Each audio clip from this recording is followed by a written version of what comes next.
Hello everyone, welcome to PE Commerce classes. How are you all? I hope you all are doing well. आज की video में हम discuss करेंगे capital structure theory में traditional approach क्या है, MM approach क्या है. सो डिस्कस करते हैं ट्रेडिशनल अप्रोच के बारे में. सजेस्टेड बाय एक्स्ट्रा सोलेमन ने दी थी. ये जो सोलेमन थे उन्होंने अप्रोच दी थी. इससे पहले हमने जो एनआई एंड एनओआई अप्रोच पढ़ी थी वो किसने दी थी? डेविड ड्यूरेंट ने दी थी. ये जो है सोलेमन ने दी है. अब ट्रेडिशनल अप्रोच के अकॉर्डिंग जो कैपिटल स्ट्रक्चर है वो क्या करता है कि वो दोनों के जो एनआई अप्रोच एंड जो एनओआई अप्रोच है वो मिडवे के बीच में है. Means Midway between the two theories कि एक लिमिट तक क्या करेगी, जो फर्म की वैल्यू है उसको इफेक्ट भी करेगी और ओवरऑल कॉस्ट ऑफ कैपिटल है उसको कम भी करेगी. So according to this theory a right combination of debt and equity which will increase the value of firm and decrease the overall cost of capital. हमने NI approach में पढ़ा था कि वैल्यू ऑफ फर्म को वो increase करेगी अगर आप डेट का ज़्यादा यूज़ करते हो. एनओआई जो अप्रोच है वो ये मानती है कि अगर आप डेट का ज़्यादा यूज़ करते भी हो तो भी वो इरेलीवेंट होगी, वैल्यू ऑफ फर्म को इंक्रीज़ नहीं करेगी. लेकिन जो ट्रेडिशनल अप्रोच है आपकी वो ये मानती है कि ये उन दोनों के बीच वाली बात है, क्योंकि एक लिमिट तक वो क्या करेगी, इंक्रीज़ करेगी वैल्यू ऑफ फर्म को एंड डिक्रीज़ करेगी ओवरऑल कॉस्ट ऑफ कैपिटल को. But beyond a certain limit will increase the overall cost. एक लिमिट तक के बाद जो है वो कॉस्ट को भी इंक्रीज करेगी और डिक्रीज कर देगी फर्म की वैल्यू को. ये मानना है ट्रेडिशनल अप्रोच का. सो traditional approach to capital structure advocate that there is a right combination of equity and debt in the capital structure at which the market value of a firm is maximum. हम यहाँ पे क्या मान सकते हैं कि एक ऐसा कॉम्बिनेशन जिसमें आपने इक्विटी एंड डेट यूज़ किए हैं और वहाँ पे आपकी जो फर्म की वैल्यू है वो मैक्सिमम है, वो आइडियल है एक तरीके से. As per this approach debt should exist in the capital structure only up to a specific point.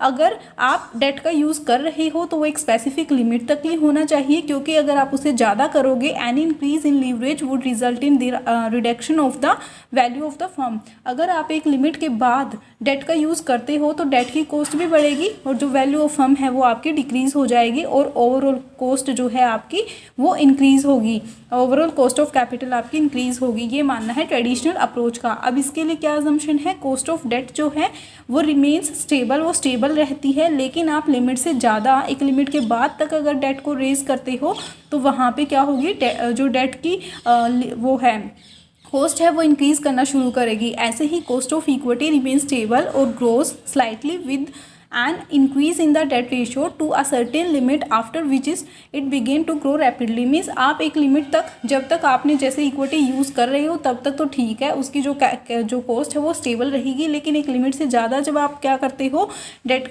का यूज़ कर लेते हो तो कॉस्ट ऑफ इक्विटी भी एकदम से जो है तेज़ी से बढ़ने लगेगी, उसकी कॉस्ट जो है तेज़ी से बढ़ने लगेगी. Weighted average cost of capital decrease to some degree. एक लिमिट तक आपकी क्या होगी, कॉस्ट ऑफ कैपिटल कम होगी अगर आप डेट यूज़ करते हो. लेकिन अगर आप debt ratio means financial leverage ज़्यादा यूज़ करते हो तो आपकी कॉस्ट ऑफ कैपिटल इंक्रीज़ करना स्टार्ट कर देगी. Cost of equity is larger than the cost of debt at any capital structure. Cost of equity हमेशा क्या होती है, ज़्यादा होती है किससे, कॉस्ट ऑफ डेट से, क्योंकि जो कॉस्ट ऑफ जो डेट होता है उसको हम चीपर सोर्स मानते हैं फाइनेंस का कैपिटल स्ट्रक्चर में. एंड अगर जो कैपिटल जो कॉस्ट ऑफ डेट है वो हमेशा कम मानी जाती है कॉस्ट ऑफ इक्विटी से. सो ये तो था ट्रेडिशनल अप्रोच के बारे में. अब हम डिस्कस करते हैं मोदी गिलियानी मिलर अप्रोच, जिसको हम एमएम अप्रोच के नाम से, एमएम मॉडल के नाम से जानते हैं. एमएम जो अप्रोच है वो फेमस किस लिए है, इररेलीवेंस थ्योरी है, इररेलीवेंस मॉडल है. ये एग्जाम में पूछा जा चुका है कि इररेलीवेंस मॉडल कौन सा है और किसने दिया था, वो है मोदी गिलियानी मिलर. जो मॉडल है वो इररेलीवेंस के लिए है. ये सपोर्ट करता है एनओआई अप्रोच को. नॉन जो डेट ऑपरेटिंग इनकम अप्रोच है ये उसको सपोर्ट करता है. ये मानता है, जो एमएम मॉडल है ये इस बात को मानता है कि जो वैल्यू ऑफ फर्म है वो इंक्रीज़ नहीं होगी, कॉस्ट ऑफ कैपिटल आपकी डिक्रीज़ नहीं होगी अगर आप जो डेट है वो बहुत ज़्यादा यूज़ कर लेते हो. और अगर ऐसा होता है तो आर्बिट्राज प्रोसेस होती है तो इक्विलिब्रियम पे फिर से फर्म आ जाएगी. जैसे कि कैपिटल स्ट्रक्चर अगर आप रखते हो, डेट इक्विटी का मिक्स रखते हो तो भी वैल्यू ऑफ फर्म पर कोई इफेक्ट नहीं आएगा. MM model adds a behaviour justification in favour of NOI approach. ये एक जस्टिफिकेशन देता है, कैसे देता है ये आगे देखेंगे. पहले तो इसकी अजम्पशन पता होनी चाहिए कि सेम अजम्पशन है कि कोई टैक्स नहीं है, कोई ट्रांजैक्शन कॉस्ट नहीं है, चाहे आप सिक्योरिटीज़ को सेल करते हो, परचेज करते हो, कोई ट्रांजैक्शन कॉस्ट नहीं आएगी। सबके पास जो इन्फॉर्मेशन है वो बिल्कुल सेम है, सिमेट्री ऑफ इन्फॉर्मेशन है। इन्वेस्टर जो है उसको बहुत अच्छे से एक्सेस है, उसके पास सेम इन्फॉर्मेशन सभी इन्वेस्टर के पास अवेलेबल है। एंड इन्वेस्टर जो है बिल्कुल रैशनली बिहेव करते हैं, सारे जो इन्वेस्टर हैं वो बहुत इंटेलिजेंट हैं। The cost of borrowing is the same for investor and companies. अगर मान लीजिए कोई एक इंडिविजुअल पर्सन जो इन्वेस्टर करना चाहता है कहीं पे पैसा, अगर वो पैसा बोरो करता है तो उसके लिए भी इंटरेस्ट रेट वही रहेगी। एंड अगर कोई कंपनी पैसा बोरो कर रही है तो उसके लिए भी इंटरेस्ट रेट सेम रहेगी। बट रियलिटी ऐसा होता नहीं है, लेकिन जो अजम्पशन थी वो एमएम मॉडल की यही थी कि कॉस्ट ऑफ बोरोइंग बिल्कुल सेम रहेगी, चाहे कोई इन्वेस्टर हो चाहे वो कंपनी हो। और ना ही कोई फ्लोटेशन कॉस्ट आएगी, ना ही कोई ब्रोकरेज कॉस्ट है, ना ही कोई मर्चेंट बैंकर की पेमेंट करनी है आपने, ना कोई अंडरराइटिंग कमीशन होगा, एडवर्टीजमेंट एक्सपेंसेस भी नहीं होंगे। ये अजम्पशन है एमएम मॉडल की। और यहाँ पे भी कोई कॉर्पोरेट डिविडेंड टैक्स पे नहीं करना, ये इसकी अजम्पशन है। अब एमएम मॉडल की जो प्रोपोजिशन है वो क्या मानती है, वैल्यू ऑफ फर्म जो है इंडिपेंडेंट है बिल्कुल कैपिटल स्ट्रक्चर से। मींस आप फाइनेंशियल लीवरेज का ज़्यादा यूज़ करते हो, डेट आप ज़्यादा यूज़ करते हो, तो ऐसा नहीं है कि आपकी ओवरऑल कॉस्ट ऑफ कैपिटल कम हो जाएगी और आपकी वैल्यू ऑफ फर्म बढ़ जाएगी। जो एमएम मॉडल है वो इसको बिल्कुल फ्री मानता है इस चीज़ से कि आप बेशक कोई भी चेंज करो अपने कैपिटल स्ट्रक्चर में, आपकी वैल्यू ऑफ फर्म में इसका कोई इफेक्ट नहीं आएगा। Value of firm is equal to the capitalised value of operating income EBIT by the appropriate rate weighted average cost of capital. आपने पढ़ा था, हमने जैसे NI अप्रोच में पढ़ा था वैल्यू ऑफ फर्म कैसे कैलकुलेट करेंगे, EBIT divided by weighted average cost of capital, और we can say that overall cost of capital. ऐसे ही वैल्यू ऑफ फर्म कैसे जो है निकालेंगे, मार्केट वैल्यू ऑफ इक्विटी, जो इक्विटी की मार्केट वैल्यू है, और ऐड करेंगे मार्केट वैल्यू ऑफ डेट, और is equal to expected EBIT divided by expected weighted average cost of capital. ये MM मॉडल की प्रोपोजिशन है। मीन्स बात वही आ जाती है कि जो आपकी ट्रेडिशनल थ्योरी है वो ये मानती है कि आप एक लिमिट तक ही डेट का यूज़ करो तो क्या होगा कि ओवरऑल कॉस्ट ऑफ कैपिटल आपकी कम हो जाएगी, लेकिन आप एक लिमिट के बाद तक यूज़ करोगे तो आपकी overall cost of capital increase होगी और आपकी फर्म की वैल्यू कम करना शुरू कर देगी। एंड MM जो मॉडल है वो इररेलेवेंस मॉडल के नाम से जाना जाता है, जो कि मोदी, गिलानी, मिलर जी ने दिया था। वो ये मानते हैं कि वो बिल्कुल इंडिपेंडेंट होता है आपके कैपिटल स्ट्रक्चर से। As per MM identical firm. अब देखिए आइडेंटिकल फर्म का क्या मतलब है कि expect capital structure will have the same level of earning. मान लीजिए कि दो फर्म है, एक ने ज़्यादा डेट का यूज़ कर रखा है और एक ने नहीं कर रखा है, तो भी उन दोनों की जो वैल्यू ऑफ फर्म है वो सेम रहेगी, उनमें भी इक्विलिब्रियम आएगा। कैसे आएगा?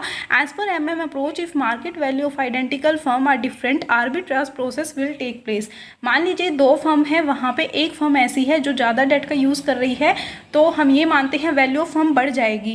वैल्यू ऑफ फर्म बढ़ने से जो उनकी सिक्योरिटीज़ हैं जो हैं उनकी वैल्यू जो है वो बढ़ जाएगी, प्राइस बढ़ जाएंगे। तो ऐसे में इन्वेस्टर क्या करेंगे, वहाँ से स्विच करेंगे अपनी सिक्योरिटीज़ का। इन दिस प्रोसेस जो आर्बिट्राज प्रोसेस होती है वो ये मानती है, वो investor will switch their securities between identical firm from levered firm to unlevered firm and receive the same return from both firm. अब देखिए कि मान लीजिए किसी फर्म ने डेट का यूज़ किया, तो ये मानते हैं कि जो वैल्यू ऑफ फर्म है वो इंक्रीज़ हो गई। वैल्यू ऑफ फर्म की इंक्रीज़ होने से जो सिक्योरिटीज़ हैं उनके प्राइस हाई हो गए। ऐसे में इन्वेस्टर क्या करेगा, बेनिफिट लेने के लिए अपनी सिक्योरिटीज़ को वहाँ से सेल कर देगा और एक ऐसी फर्म की सिक्योरिटीज़ को परचेज़ करेगा जिनकी वैल्यू कम है, मीन्स जो सस्ती हैं उनको परचेज़ करेगा। फिर से वही कंडीशन आ जाएगी कि जब दूसरी फर्म में वो पैसा लगेगा तो फिर से इक्विलिब्रियम की सिचुएशन आ जाएगी, क्योंकि वहाँ से जो है सिक्योरिटीज़ कम हो गई हैं। जहाँ पे पहले लीवर्ड फर्म थी अब वो अनलीवर्ड फर्म में है, तो इक्विलिब्रियम की सिचुएशन आती है। आर्बिट्राज प्रोसेस की वजह से कोई इफेक्ट नहीं रहेगा, वैल्यू ऑफ फर्म जो है वो इक्वल हो जाएगी। ये मानना था MM मॉडल का।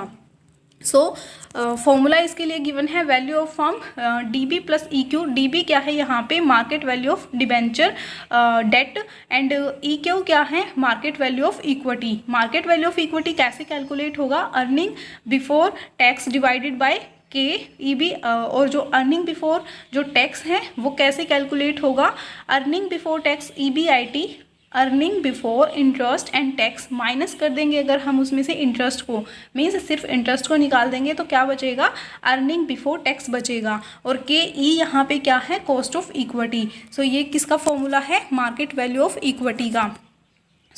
हमने पढ़ा ट्रेडिशनल अप्रोच कहती है कि एक लिमिट तक यूज़ करो तो बात सही है, अदरवाइज फिर वो उसका इफेक्ट जो है वो नील हो जाएगा। एमएम अप्रोच मानती है कि आर्बिट्रेज प्रोसेस वर्क करेगी। ऐसी कंडीशन में जो हाई जिसकी वैल्यू होगी वहाँ से सिक्योरिटी स्विच करेंगे इन्वेस्टर और दूसरी फर्म में लगा देंगे तो फिर से इक्विलिब्रियम की सिचुएशन आ जाएगी। ऐसी कंडीशन में जो कैपिटल स्ट्रक्चर में चेंज करते हो तो अभी उसका कोई इफेक्ट नहीं रहेगा। ये क्या बन जाएगा, इररेलेवेंस मॉडल है। आज के वीडियो में इतना ही। Thank you so much. Have a bright future.